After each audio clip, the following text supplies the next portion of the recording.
पुन्हा एकदा मराठी आणि अमराठी वाद उफावून आल्याचं चित्र आहे। नवी मुंबईत एका परप्रांतीय महिलेनं मराठी कुटुंबावर अरेरावी केल्याचा प्रकार घडलेला आहे। पनवेलच्या भोकरपाड्यातील हिरानंदानी सोसायटीत ही घटना घडली आहे।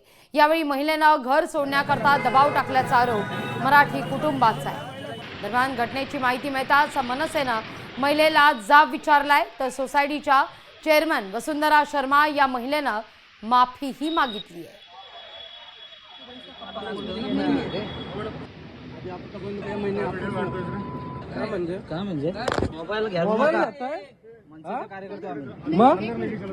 कार्यकर्ता तो असं करताय बाहर ना आतमध्ये मग पिक्चर मतलब बाहेर से ले रहे गेट के अंदर से ले रहे क्या आम्ही येतो तिकडे कोणी म्हणजे तुला कोणी आणलं इथं इथे सायकल वगैरे लहान ते त्यांचे आई वडील नाही, तुमचं काय प्रॉब्लेम आहे? त्याचा काय प्रॉब्लेम आहे? सेक्रेटरीच्या टेरिटरीमध्ये काय येतं तुमच्या?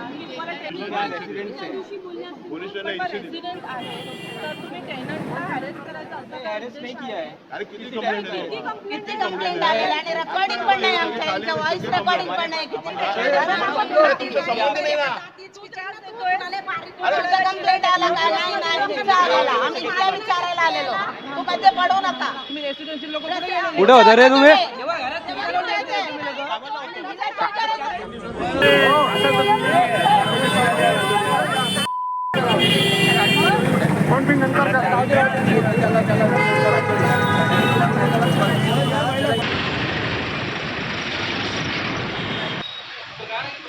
परप्रांतीय महिलेनं मराठी कुटुंबाला अरेरावी केलेली आहे।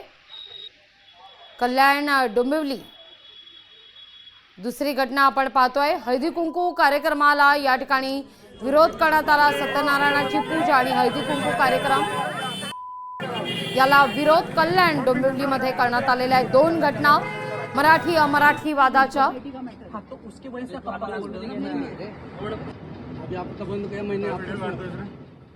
काय म्हणजे मोबाईल घ्या कार्यकर्ता मग कार्यकर्ता तो असं करताय बाहर ना आतमध्ये मग पिक्चर मतलब बाहेर से ले रहे गेट के अंदर से ले रहे क्या आम्ही एका व्हॉट्सअप ग्रुपवरती त्यांनी सत्यनारायण पूजेच्या संदर्भामध्ये अभाष्य केलं आणि वरतून सर्व महिलांना बाहेर येऊन दम देऊन विचारलं की तुम्ही हे सगळं कोणाला विचारून केलं?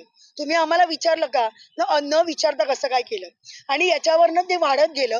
सगळ्या महिला एकत्र आल्या, त्यावेळी त्यांनी मराठी भाषिकांना अतिशय अश्लील भाषेमध्ये शिवेगाळी केली। आम्ही आता पोलीस स्टेशनला सगळेजण आलेले आहेत, मानपाडा पोलीस स्टेशनला तक्रार देण्यासाठी की आम्हाला इथे न्याय मिळाला पाहिजे, की आमचे सणवार आम्ही साजरे करायचे की नाही करायचे। एका व्हॉट्सअप ग्रुपवरती त्यांनी सत्यनारायण पूजेच्या संदर्भामध्ये अभाष्य केलं आणि वरतून सर्व महिलांना बाहेर येऊन दम देऊन विचारलं की तुम्ही हे सगळं कोणाला विचारून केलं?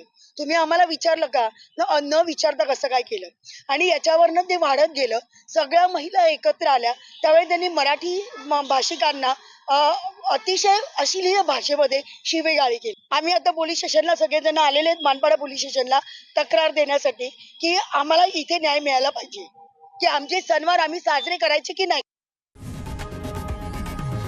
लोकशाही मराठी ऐका, पहा, जागरूक रहा।